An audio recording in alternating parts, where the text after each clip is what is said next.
Abdominal sonography, chapter 11, continued. Patient preparation. To visualize the bladder with the non-transabdominal approach, it is important the patient prepares properly. Bladder distension is absolutely essential to optimal visualization of the bladder wall, and related anatomy. Filling the bladder can be accomplished by 3 methods. 1. Instructing the patient to drink 16 ounces of water 1 hour before the examination and not to void until the examination is complete. 2. Instructing the patient not to void before the examination. Or 3. Catheterizing the patient and instilling fluid into the bladder through a Foley catheter. Foley catheters are not inserted routinely to fill the bladder unless it is a medical emergency. There have been many studies showing catheter insertion may introduce infectious contaminants into the body. A Foley catheter balloon will appear as a round cystic structure in the filled bladder and may cast shadows or in areas of interest. A fully distended bladder serves as a cystic reference in the abdominopelvic anatomy, pushes adjacent bowel and gas out of the field of view, and provides a sonographic window to identify pelvic anatomy. In males, the bladder, seminal vesicles, prostate, and rectum should be imaged routinely. In females, the vagina, bladder, uterus, ovaries, adnexa, and rectum. A full bladder also facilitates identification of dilated ureters. It is not necessary to restrict the diet or use catheters or enemas to reduce intestinal contents or air. Disease processes in pelvic structures can involve or mimic those of other closely related anatomy. Knowledge of pelvic anatomy, including genitourinary tract, gastrointestinal tract, and pelvic vasculature and musculature, is important. A suitable coupling agent, such as ultrasonic gel, is used on the skin surface. Transducer selection should take into consideration body habitus and examination objectives. The highest frequency transducer possible should be selected for scanning, making sure that penetration is adequate to visualize the posterior aspect of the areas of interest. Scanning techniques. The most widely used approach to scan the urinary bladder is the transabdominal method. The patient is usually examined in the supine position.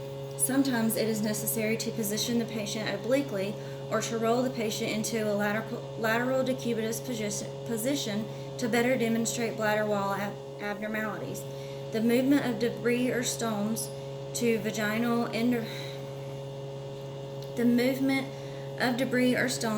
dependent bladder wall or bladder tumors. The endovaginal, endorectal, and transperineal methods may also be used to a lesser extent. The lower urinary tract should be scanned in both longitudinal and transverse planes transabdominally, and may be scanned in longitudinal and coronal planes endovaginally and transperineally. Using the endorectal approach, the proximal urethra can be visualized, and the distal urethra is identified during penile artery evaluation. Recent studies have also used an endorectal approach to evaluate female urogenital disorders such as stress incontinence. The normal distended urinary bladder appears as an anechoic structure with visible demarcation of the echogenic smooth bladder walls. The bladder wall is seen as a smooth echogenic interface and should be of uniform thickness. The thickness of the bladder wall will vary from less than 3 millimeters when fully distended to 5 millimeters when nearly empty. A pathologically thickened bladder wall is better visualized when the bladder is fully distended. If larger than 6 millimeters when empty or partially distended, the bladder wall should be interrogated for a pathologic process. When the bladder is scanned transabdominally, reverberation echoes are often seen anteriorly in the near field of the bladder image. Many times, artifacts such as reverberations side lobes, and shadowing can be eliminated by sonography system controls and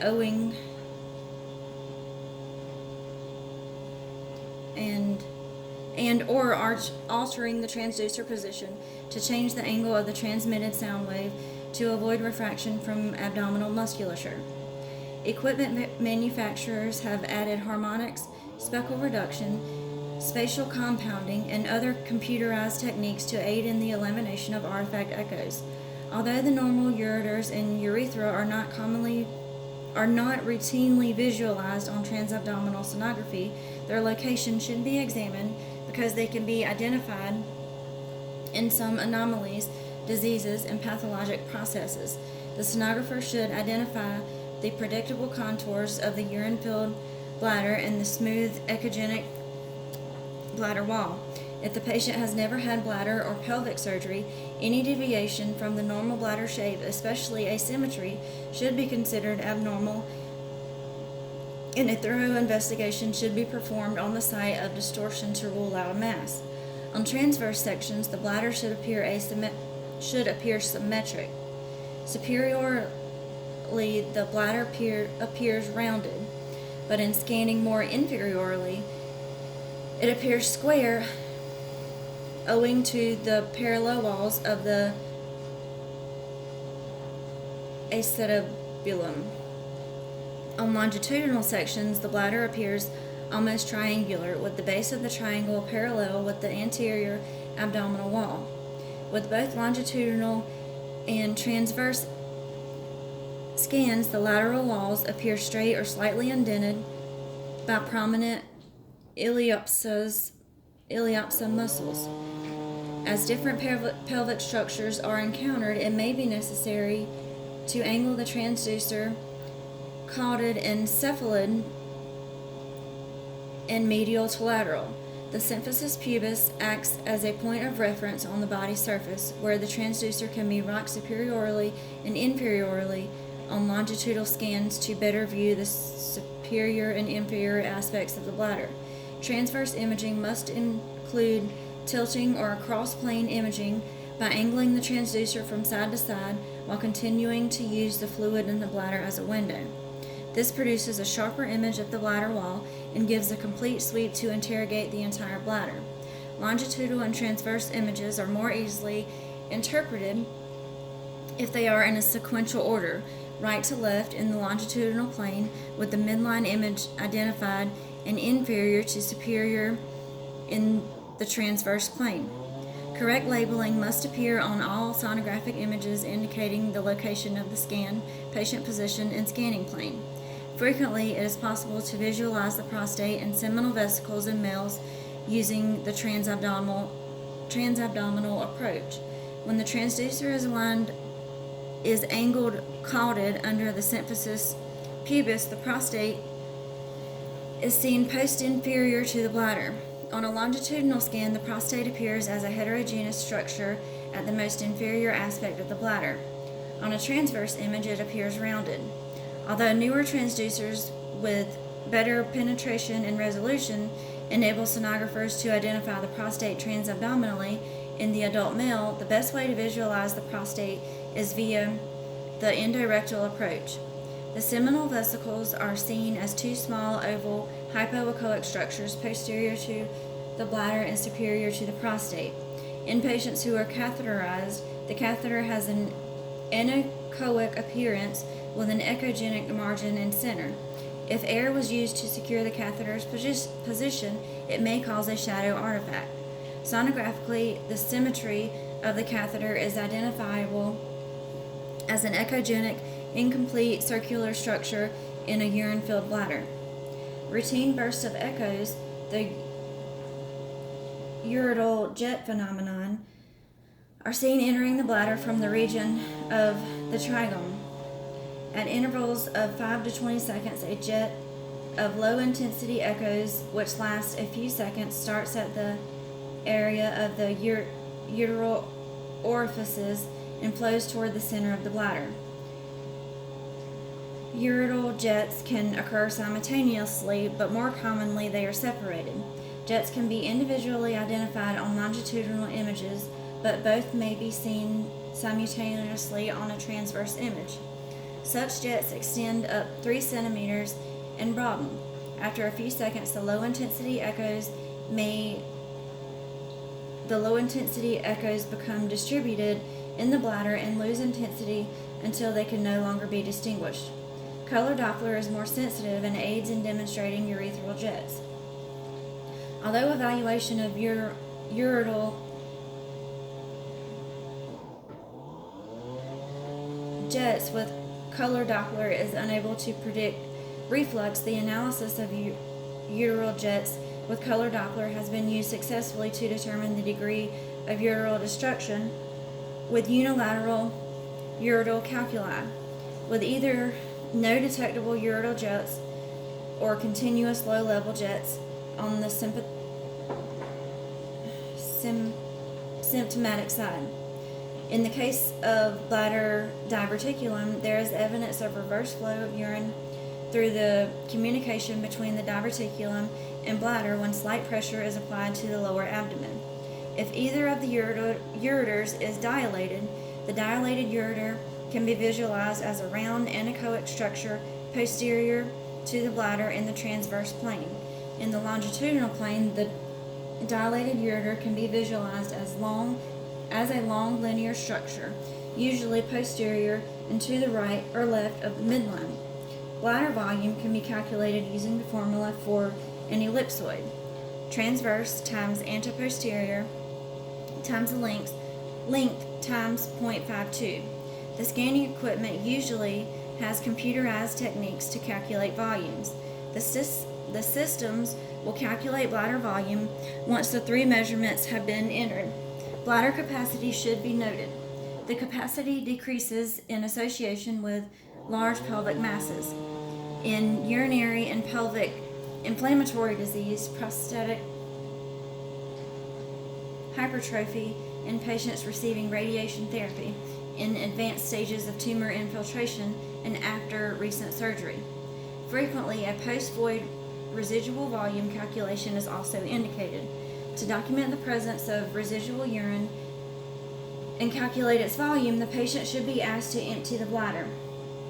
The longitudinal, AP, and transverse measurements must be repeated on another bladder volume calculated for comparison. Determining the amount of residual urine in patients with suspected bladder outlet obstruction has improved the treatment of these patients. Residual volume increases with age, atonic bladders, bladder neck obstruction, long-term cystitis, and advanced invasion by cancer.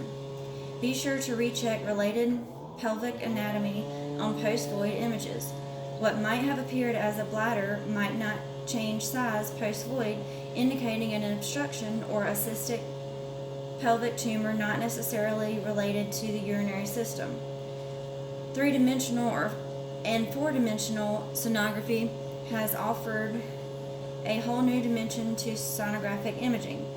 Obstetric and gynecologic 3D and 4D imaging is accepted as routine in the evaluation of fetal and gynecologic anatomy and pathologies.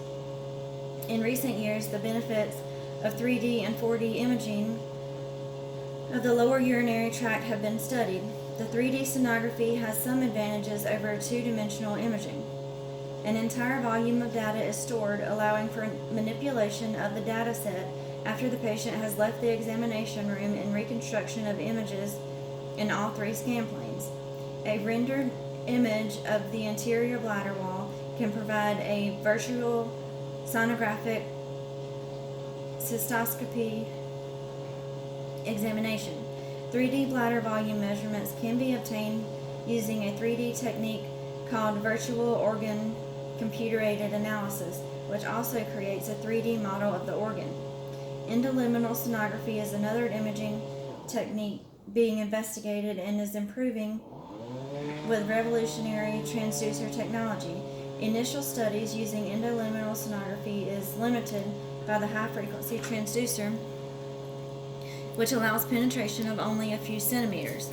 Although greater penetration is required for the upper urinary tract, The endoluminal transducer may be ideal for examining the urethra, bladder, and pelvic ureters, as researchers develop new technology for transducer construction and may find intraoperative techniques advantageous.